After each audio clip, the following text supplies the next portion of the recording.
दोस्तों, ब्रह्मोस मिसाइल को लेकर एक डिस्कशन हमेशा होता था और डिस्कशन क्या दरअसल एक डिबेट का विषय था कि क्या भारत की ब्रह्मोस मिसाइल न्यूक्लियर कैपेबल है। क्या भारत उसका इस्तेमाल पारंपरिक युद्धों के अलावा सामरिक युद्धों में भी करेगा, यानी केवल कन्वेंशनल वॉरफेयर के लिए ही ब्रह्मोस का इस्तेमाल किया जाएगा भारतीय फोर्सेस द्वारा, या फिर इसका इस्तेमाल हम लोग स्ट्रैटेजिकली भी करने जा रहे हैं। अल्टीमेटली इसकी परमाणु क्षमता को लेकर एक संशय बना हुआ था और इसको लेकर अभी तक किसी भी तरह की कोई सटीक जानकारी नहीं आई थी, जबकि हम सभी जानते हैं कि ब्रह्मोस एरोस्पेस को 23 साल लगभग हो चुके हैं और काफी लंबी जर्नी तय की है ब्रह्मोस एरोस्पेस ने, लेकिन अभी तक इस लेवल की क्लैरिटी नहीं आई थी जो अब ब्रह्मोस मिसाइलों को लेकर आई है। वीडियो बड़ी इंटरेस्टिंग होगी, एकदम एंड तक देखते रहिएगा।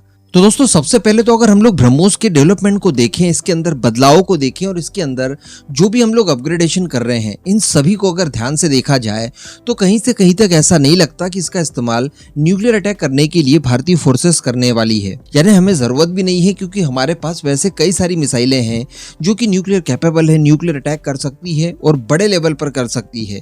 जबकि ब्रह्मोस की अगर बात की जाए तो हमारा लक्ष्य उसको लेकर अलग होता है। हम लोग ये चाहते हैं कि ब्रह्मोस के जरिए दुश्मनों के एयर डिफेंस सिस्टम्स को चकमा देकर उनके हाई वैल्यू टारगेट्स को न्यूट्रलाइज करें। इसके अलावा जो हमारा विचार होता है वो ये होता है कि ब्रह्मोस का इस्तेमाल करके हम लोग दुश्मनों के वॉरशिप्स को डिस्ट्रॉय करें, यानी इसके एंटी शिप वेरिएंट को तैयार करें। तो कहने का मतलब हम लोग जिस डायरेक्शन में आगे बढ़ रहे हैं वो डायरेक्शन बिल्कुल भी परमाणु हमले की ओर नहीं जाता, बल्कि एक टेक्निकल अटैक करना जो कि पारंपरिक हो, कन्वेंशनल हो, उसी फील्ड में हम लोग लगातार आगे बढ़ रहे हैं।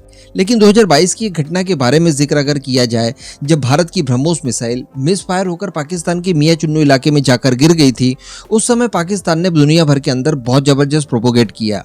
उनकी तरफ से दरअसल ये कहा गया कि देखिए, भारत तो ब्रह्मोस मिसाइलों का इस्तेमाल परमाणु संपन्न मिसाइल के तौर पर करता है और इनकी तैनाती भी न्यूक्लियर वेपन्स के तौर पर की गई है। ऐसी परिस्थिति में मिसाइलों का मिसफायर होना काफी ज्यादा मिसअंडरस्टैंडिंग क्रिएट कर सकता है और रीजन में अशांति फैला सकता है। डेफिनेटली अगर आपकी तरफ कोई मिसाइल आ रही हो तो आप देखकर जज नहीं कर सकते कि इस मिसाइल में न्यूक्लियर वॉरेट है या फिर नहीं है, वो तो जब आकर नीचे गिरेगी तभी पता चलेगा। तो ऐसी परिस्थिति में क्विक रिटेलिएशन का खतरा बढ़ जाता है। लेकिन यहाँ पर भारत की तरफ से स्पष्ट किया गया है कि ब्रह्मोस मिसाइल या फिर किसी भी अन्य सुपरसोनिक क्रूज मिसाइल वगैरह इस तरह की जो भी हमारे पास है, इन सभी को लेकर हम लोग किसी भी तरह के स्ट्रेटेजिक वॉरफेयर की तरफ आगे नहीं बढ़ने जा रहे हैं और इनकी तैनाती परमाणु हथियारों के तौर पर भारत के द्वारा नहीं की गई है। इस बात को पहली बार स्पष्ट किया गया है और ये स्पष्ट किया गया है ब्रह्मोस एरोस्पेस के सीईओ अतुल दिनकर राणे सर की तरफ से, और ये सारी बातें उन्होंने हाल ही के एक अपने मीडिया इंटरव्यू के दौरान कही। सबसे पहले तो उन्होंने ये कहा कि ये भारत की प्रतिबद्धता को दर्शाता है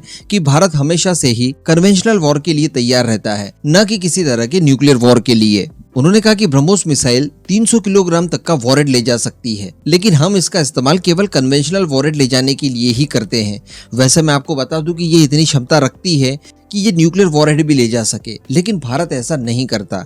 आगे उन्होंने पाकिस्तान के बारे में भी बताया। उन्होंने कहा कि पाकिस्तान के पास जो सबसोनिक क्रूज मिसाइल है बाबर जिसका नाम है, उसके अंदर वो लोग न्यूक्लियर वॉरेट का इस्तेमाल करते हैं और उसकी तैनाती भी न्यूक्लियर वेपन्स के तौर पर पाकिस्तान द्वारा की जाती है। लेकिन भारत का ऐसा कोई भी इरादा ब्रह्मोस मिसाइल को लेकर नहीं है। तो अल्टीमेटली भारत की तरफ से बता दिया गया है कि देखिए, ब्रह्मोस का इस्तेमाल हमें करने की जरूरत ही नहीं है, क्योंकि न्यूक्लियर वॉरेट ले जाने के लिए हमारे पास अन्य कई सारे रिलायबल प्लेटफॉर्म्स मौजूद हैं।